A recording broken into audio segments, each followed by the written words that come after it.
Hello students. Today we are going to discuss types of CPU, and types of CPU is the part of your unit 3 of computer organization subject. In this topic we will cover the two more important topics like types of instruction and the type of CPU. These two are very important for this class. So in the last classes we discussed about the instruction.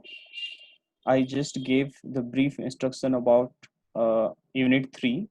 The same time, I also give some information about your instruction.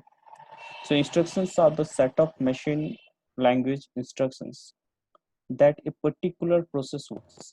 Means instruction can be a set of commands.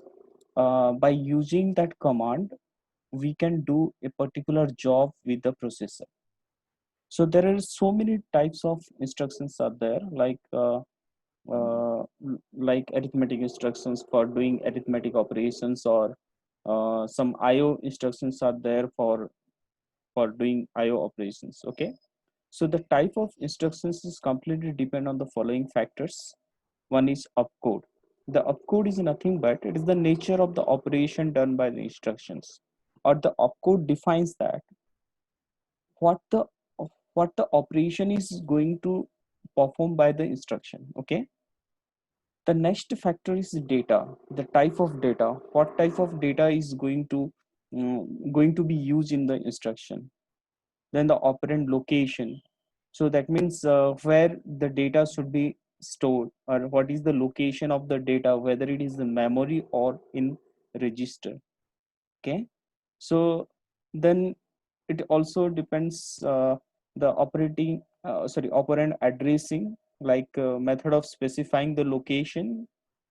If we have a location like memory or register, what is the method of allocating the memory for the particular operand. Okay, so that is one of the important factor.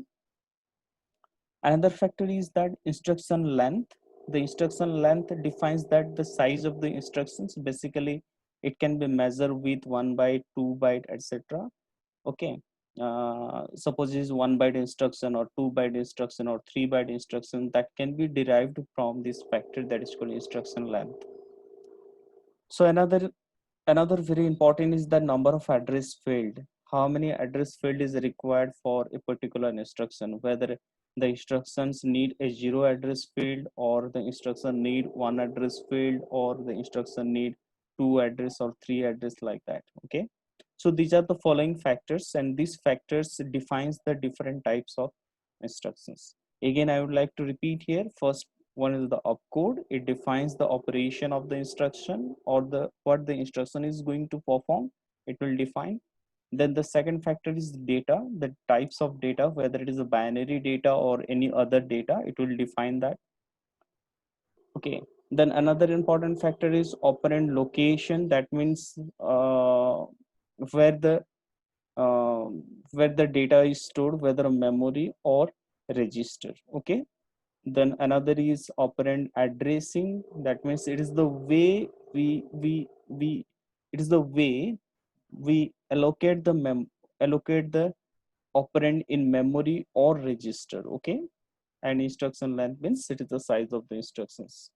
Okay, so these are the following factors. That factors define the type of the instructions.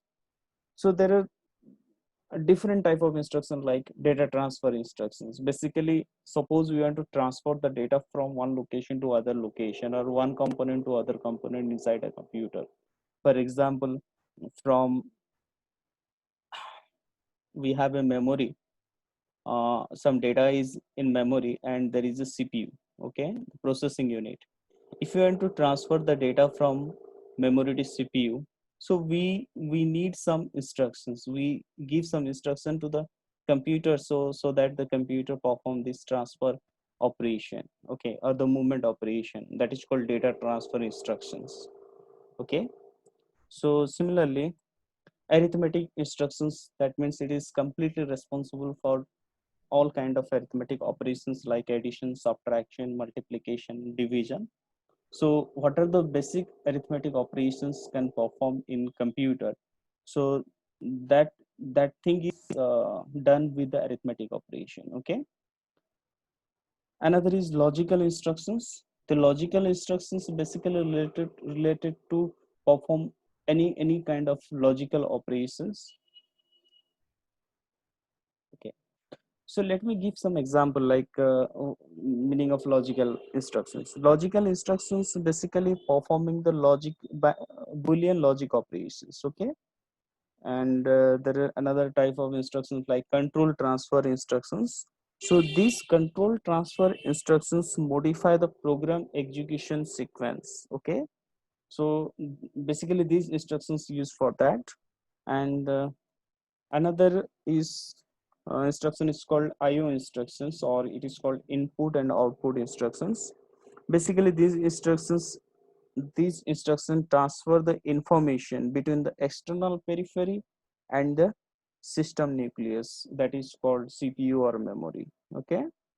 So these are the few types of instructions. Apart from that, there are so many instructions like string manipulation instructions is there, and basically that instruction is responsible to manipulate the strings of bytes, words, double words, etc. And other type of instructions are called translate instructions. So these instructions convert the data from one format to other format. Okay. So other kind of instructions like processor control instructions, that is a PCI. These instructions basically control the processor operations. Okay. And these type of instruction is completely depend on the following factors which we have already discussed in the previous slide. Okay. So in the last class, I just gave a brief idea about the type of CPU. Okay, the CPU is three types. So one is accumulator based CPU, then register based CPU, and stack based CPU. Okay, so there are three type of CPUs we have, and for today class, we'll discuss about accumulator based CPU. So accumulator based CPU, in accumulator based CPU, basically it contains the operand for instructions, or the accumulator contains the operand for the instructions. So here just I'm giving an example here.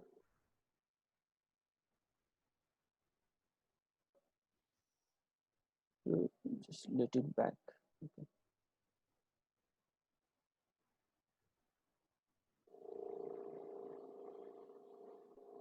Okay. So here the instruction type. Okay.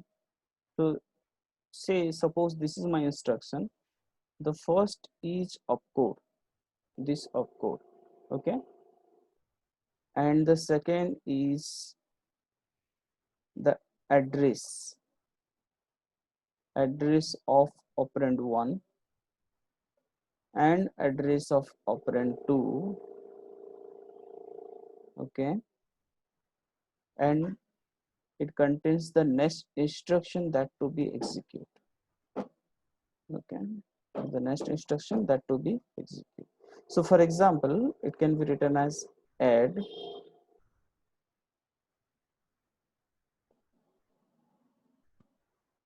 A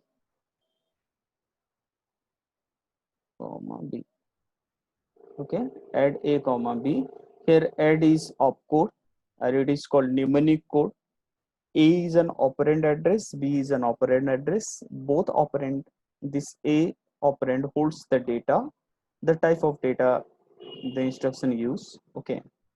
Similarly, B is an operand. It also holds the type of data. Okay.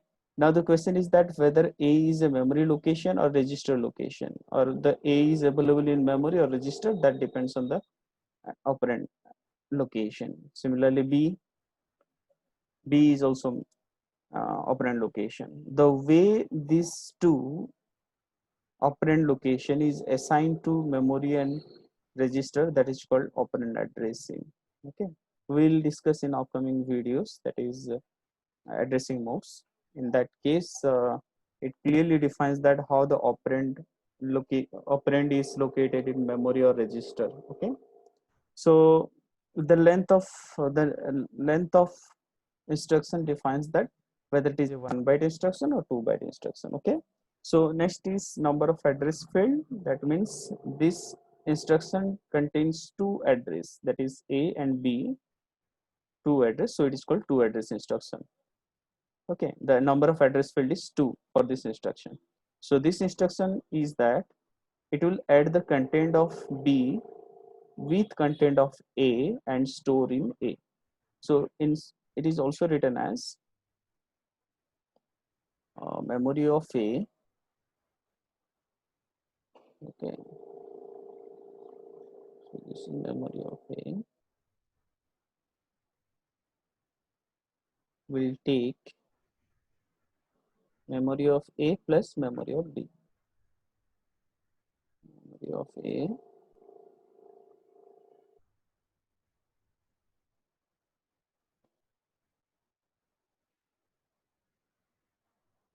plus memory of B.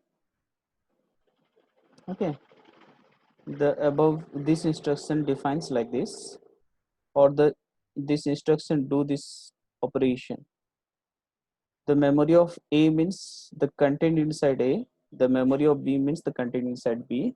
Both are added together and it will store in the memory of A. Okay, so this is the instruction types, and these factors are used like this. Okay, so in case of accumulator,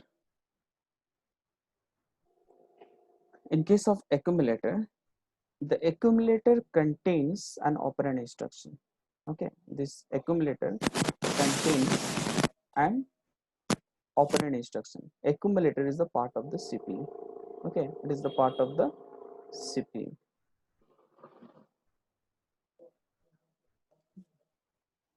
So in short, this accumulator can be written as A.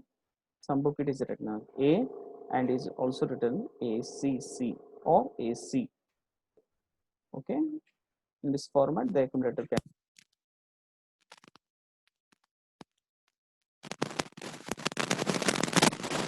Whatever the whatever the operation is performed, after that the instruction stores the result in accumulator. Okay, in case of accumulator by CPU, whatever the operation is carried out through the instructions, okay, it will just produce the result, and the produced result is stored in the accumulator, and the contents of the accumulator participate in the arithmetic operation. Okay, suppose the accumulator contains some instructions. Okay, sorry, the accumulator stores some data, then that data can be participate for any kind of operation. Clear? So the advantage of accumulator based CPU is like that it uses short instructions. That means, for example, say in accumulator based CPU, basically the instruction is like that. Here, okay. So load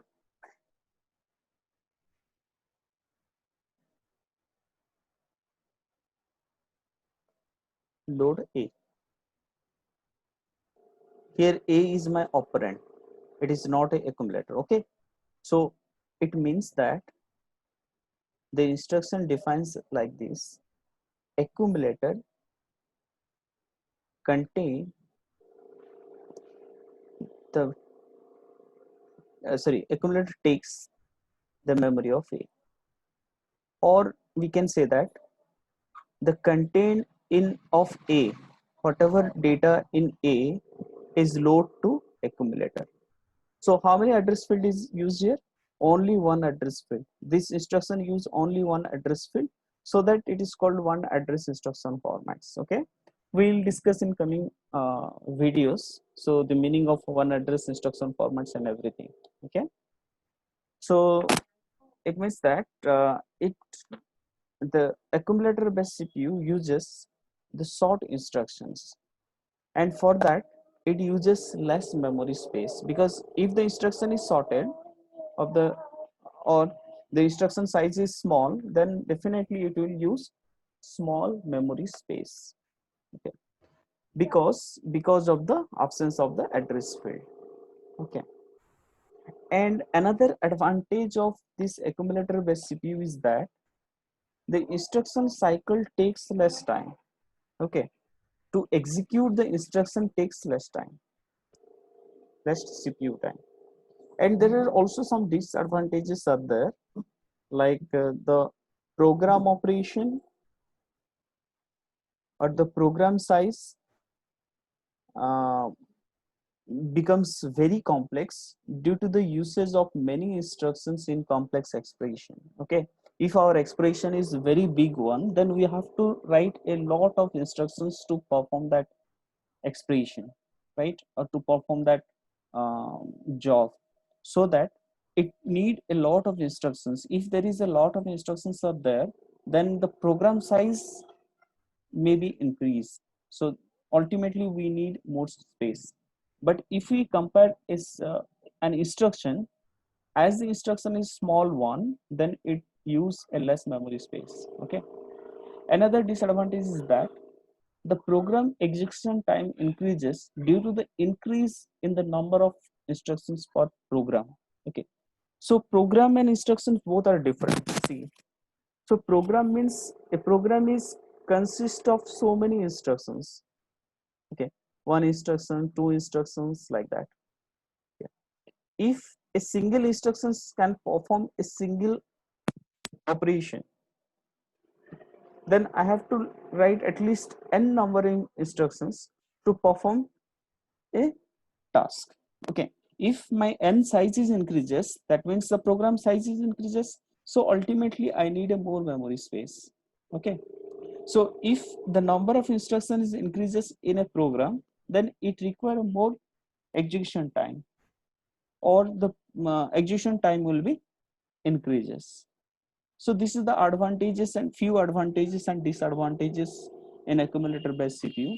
So apart from that, whatever the results derived after the operation or after the computation, then the result is stored in the accumulator. Okay, suppose for example we have an expression that is x equals to a plus b minus c plus d.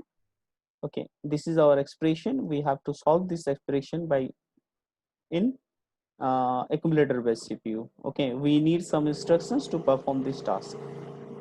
So for that,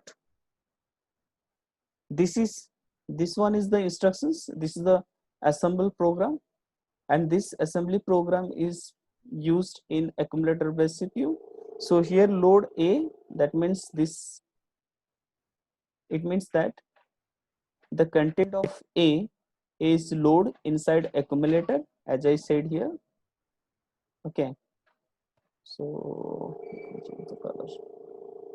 Then after that add b. Add b means what? It will add, the accumulator will take accumulator value plus memory of b, or the content of v. Both will add it together and it will store in accumulator. Because we have only one register, that is the accumulator register is there to perform the arithmetic operations, right? Okay, then another is that to load c, we need to vacant the accumulator, so that we have to use this instruction, that is store t. That means t will take the value from accumulator. Now the accumulator is vacant one, again it will repeat the procedure for c and d. After that, at this stage, the accumulator contains the addition of c plus d, where contains the addition of a plus b. So there is another mnemonic code, or another instruction is there, that is sub and t. Sub t means t takes t minus accumulator. Okay, t minus accumulator. Here accumulator contains c plus d, where t contains a plus b. So this is t, this contains inside t, and this contains inside accumulator. After that, this t, that value of t is stored in a location that is called x. Okay, because t is a temporary memory location, we are taking the temporary memory location. After that we will store the result in x. Okay, so at this stage, at this stage, so whatever operation is carried out, that result will store in accumulator. So this point defines that the instruction stores the result in accumulator. Whatever operation is there, after that the instruction stores the result in accumulator. Okay, so this is the accumulator based CPU, and this is one program. So we have an expression and we solve this expression inside an accumulator based CPU. So the accumulator based CPU use a uh, single operand address, so that it is called one instruction format. It is also known as one instruction format. Okay, so in the next classes we will discuss about the other type of CPU, like register based CPU and stack based CPU. I hope you all understand these things whatever we discussed today. If you have any doubt, then you can clarify your doubts through my WhatsApp number or by call me. Okay, so thank you so much.